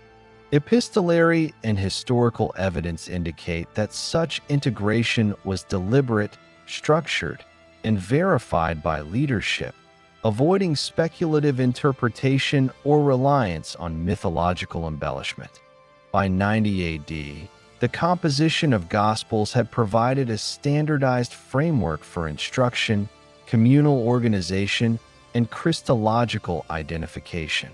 Communities across Judea, Galilee, and the Hellenistic diaspora possessed structured accounts of Jesus' life, ministry, crucifixion, and posthumous recognition, supporting continuity of instruction and reinforcing communal cohesion. Archaeological evidence, including domestic spaces, urban centers, and infrastructure for dissemination, substantiates the historical plausibility of widespread access to these texts. From 90 to 100 AD, the communities that identified Jesus as the Christ had undergone a significant period of consolidation. By this time, Christological terminology, ethical instruction, ritual practice, and organizational structures had been standardized sufficiently to enable widespread recognition and functional coherence across the Eastern Mediterranean. The historical evidence for this consolidation derives from epistolary sources, the emerging corpus of gospel texts, references in Roman administrative records, Jewish historiography, and archaeological findings documenting assembly spaces and community networks. The consolidation of early Christianity during this period involved both textual and organizational stabilization. Written Gospels, Mark, Matthew, Luke, and emerging narrative compilations served as primary documentary references for community instruction. Epistolary evidence, particularly from Paul and other authoritative figures, supplemented these texts with prescriptive guidance on ethical conduct, ritual practice, and organizational procedures. The integration of these written and epistolary materials provided a coherent framework that transcended local variations, facilitating the replication of instruction and practice in distant settlements. Communities were organized around identifiable leaders who oversaw instruction, ritual practice, and coordination of gatherings. Leadership structures were functional, rooted in proximity to historical events, and supported the preservation of Christological terminology. Individuals such as James of Jerusalem continued to exercise authority in Jewish Christian centers, while figures in Hellenistic cities like Antioch, Ephesus, and Corinth oversaw local adaptation of instruction. Archaeological evidence from domestic assembly spaces, synagogues, and urban centers indicates that leadership could coordinate gatherings, letter circulation, and instruction within civic and Roman administrative constraints. By the end of the 1st century, Christological recognition had become the central unifying element of these communities. Letters, oral instruction, and written gospels consistently identified Jesus as Christ, establishing a shared doctrinal foundation. Epistolary references highlight adherence to ethical norms, ritual observance, and communal standards, reinforcing cohesion across both Jewish and Gentile populations. Archaeological evidence, including domestic gathering spaces, communal inscriptions, and infrastructure facilitating communication, corroborates the plausibility of widespread standardization. The Mediterranean-wide expansion of communities necessitated coordination across diverse socio-cultural contexts. Communities in Galatia, Asia Minor, Syria, and Judea maintained contact through itinerant leaders, letter circulation, and structured gatherings. Roman roads, maritime routes, and urban infrastructure supported reliable transmission of instruction and organizational guidance. Archaeological confirmation of urban centers, road networks, and domestic assembly spaces demonstrates the logistical feasibility of such coordination. Integration of Gentile believers, established in the previous decades, had been systematized by this point. Written and epistolary instruction ensured consistent application of ethical and ritual standards without requiring full adherence to Jewish law. Christological terminology functioned as the primary identifier, providing coherence and communal identity across cultural boundaries. The codification of instruction facilitated the replication of communal practice, enabling communities to operate autonomously while retaining connection to central leadership hubs. The codification of ritual and organizational norms was central to consolidation. Communities adhered to ethical instruction derived from prior letters and reinforced through gospels and communal gatherings. Liturgical practice, including reading of texts, communal assembly, and ethical reinforcement, was standardized to the extent documented by surviving sources. Archaeological evidence of assembly spaces, domestic rooms, and synagogue-like structures supports the plausibility of consistent ritual practice across diverse communities. Leadership oversight ensured both adherence and continuity. Leaders verified instruction, monitored ethical and ritual compliance, coordinated gatherings, and oversaw the distribution of written texts. Epistolary references indicate that leadership also mediated disputes, coordinated integration of new members, and ensured fidelity to Christological terminology. These functional roles created a stable framework for organizational continuity without formalized hierarchical institutions, as seen in later centuries. The historical record further documents the preservation of Christological terminology across regions. Letters and Gospels consistently identify Jesus as Christ, providing a doctrinal anchor for ethical instruction, communal identity, and ritual practice. The replication of Christological language across multiple centers, Jerusalem, Antioch, Corinth, and other Eastern Mediterranean communities, demonstrates intentional standardization, reflecting both practical instruction and historical memory. Archaeological evidence confirms the feasibility of transmission and reinforcement through domestic gatherings, assembly spaces, and community networks. By 100 AD, early Christian communities had achieved sufficient structural and doctrinal consolidation to function as a cohesive religious network. Communication, instruction, ethical enforcement, ritual practice, and leadership coordination were sufficiently standardized to maintain cohesion across widely dispersed populations. Epistolary, textual, and archaeological evidence collectively demonstrate the existence of functional organization, verifiable instruction, and widespread recognition of Jesus as Christ.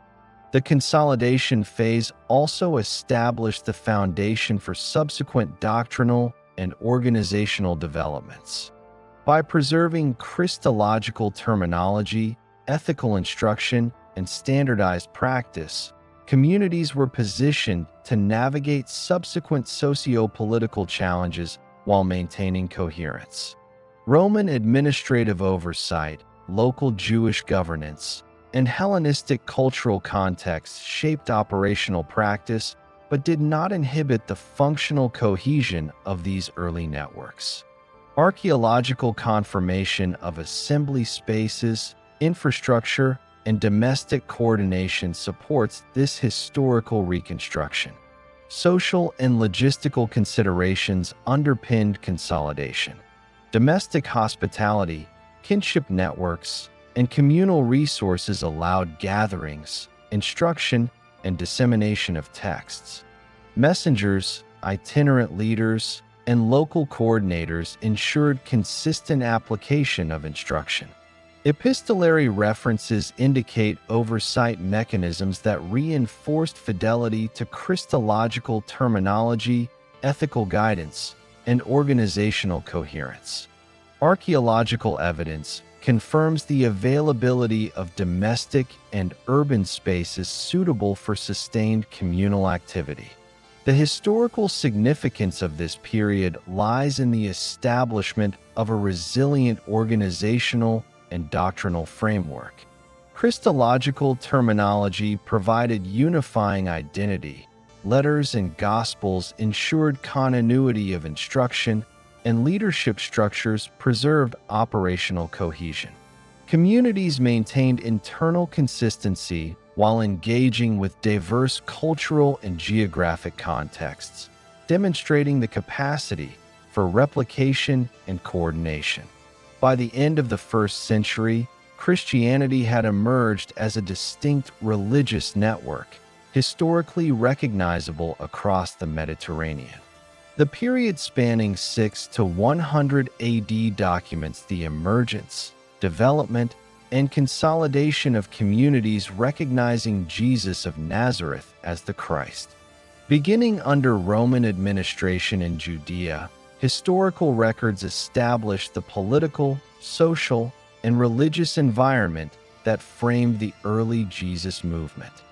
Following the deposition of Archelaus in 6 AD, Roman prefects oversaw governance, taxation, and law enforcement in Judea. Jewish society operated within a structured hierarchy centered on the temple in Jerusalem, local synagogues, and organized sects including Pharisees, Sadducees, and Essenes. Social tensions, messianic expectations, and localized unrest provided the backdrop against which the historical figure of Jesus initiated his activity. Jesus' early life, documented indirectly through later historical sources, situates him within Galilee under Roman provincial oversight. Although direct records of his childhood and early activity are absent, contextual evidence indicates that Galilean society adhered to Jewish ritual practice and law, engaged with synagogal instruction, and functioned within Roman administrative parameters.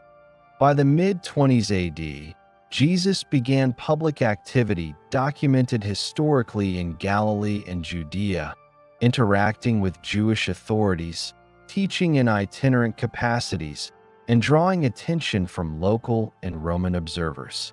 Roman officials, responsible for maintaining civil order, monitored these movements, as evidenced in administrative and historical records. The crucifixion of Jesus, historically dated to approximately 30 AD under the prefecture of Pontius Pilate, marks a focal point for the subsequent movement. Execution was carried out within Roman legal frameworks, likely on charges of sedition or perceived disruption of public order. Early followers of Jesus, documented in letters and historical compilations, interpreted these events in continuity with Jewish messianic expectations, framing him as an anointed figure, Christ, Greek, Christos. Within the first 6 years post-crucifixion, references to Jesus as Christ appear in epistolary sources, including letters from Paul, reflecting the earliest historical use of this term in communal and theological contexts. During 33 to 36 AD, Paul of Tarsus conducted missionary activities across Jewish and Gentile communities in urban centers such as Antioch and regions of Asia Minor. Letters document the instruction of communities, reinforcement of ethical norms, and propagation of Christological terminology. These letters constitute the earliest verifiable written sources referring explicitly to Jesus as Christ and guide ritual observance, communal cohesion, and integration of new members. Communities maintained contact through itinerant leaders, letters, and structured gatherings, supported by the infrastructure of Roman roads, urban centers, and domestic assembly spaces. From 36 to 49 AD, leadership in the Jerusalem community centered on James and other figures closely associated with Jesus, coordinated instruction, dispute resolution, and adherence to Jewish law. Letters and historical sources confirm that leaders maintained organizational oversight, ensuring fidelity to Christological terminology, ethical practice, and ritual observance. Domestic spaces and synagogues served as venues for teaching, assembly, and coordination, allowing leaders to maintain continuity across geographically dispersed communities under Roman oversight. The integration of Gentile believers between 49 and 60 AD reflects the formalization of inclusive practices. The Council of Jerusalem, historically dated to approximately 49 AD, addressed circumcision, adherence to dietary law, and ethical obligations for Gentile converts. Historical evidence indicates that Gentiles were incorporated into communities without mandatory full compliance with Jewish ritual law, preserving Christological identification as the central unifying principle. Letters circulated by leadership reinforced standardized instruction, ethical norms, and Christological terminology, ensuring cohesion across Jewish and Gentile populations. The period 65 to 90 AD documents the compilation of oral traditions into written Gospels. Mark, Matthew, and Luke represent the earliest verifiable written accounts of Jesus' life, teachings, ministry, and crucifixion. These texts preserved chronological, geographical, and administrative details consistent with Roman and Jewish records. They codified Christological terminology, integrated prior epistolary instruction, and provided standardized frameworks for communal teaching and coordination. Archaeological and historical evidence support the use of domestic and communal assembly spaces for reading, discussion, and instruction. From 90 to 100 AD, early Christian communities achieved consolidation of organizational and doctrinal frameworks. Leadership, instruction, and Christological terminology were standardized across urban and rural settlements in the Eastern Mediterranean. Communities maintained ethical guidance, ritual observance, and Christological identification while coordinating through itinerant leaders, letters, and assembly spaces. Integration of Gentile believers was normalized, and the written Gospels provided textual reference for instruction and communal cohesion. Archaeological evidence of domestic spaces, synagogues, and urban infrastructure substantiates the plausibility of widespread standardization and coordination. Throughout this entire period, the movement functioned within the constraints of Roman administrative authority and Jewish social structures. Roman oversight influenced assembly practices, public gatherings, and the distribution of written instruction. Jewish legal and ritual norms shaped internal communal practice, ethical conduct, and decision-making. Leaders ensured that Christological terminology, ethical instruction, and ritual observance were applied consistently, providing historical continuity and organizational stability across disparate locations. By the close of the 1st century AD, communities across Judea, Galilee, Asia Minor, Syria, and other Eastern Mediterranean regions recognized Jesus as Christ.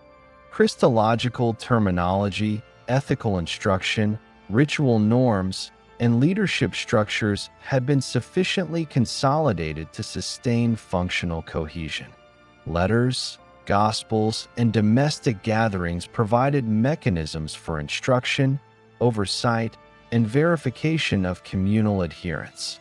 Epistolary evidence, Roman records, Jewish historical documentation, and archaeological findings collectively substantiate the historical reality of this consolidation. The historical trajectory from 6 to 100 AD demonstrates a coherent development of the Jesus movement into an organized, identifiable network of communities. The transition from Jesus to Christ involved chronological documentation of crucifixion, early leadership, integration of Gentile adherents, codification of oral traditions, compilation of written Gospels, and organizational standardization. Communities operated under both Jewish and Roman social frameworks, coordinating instruction, ethical norms, and Christological recognition across geographical and cultural boundaries.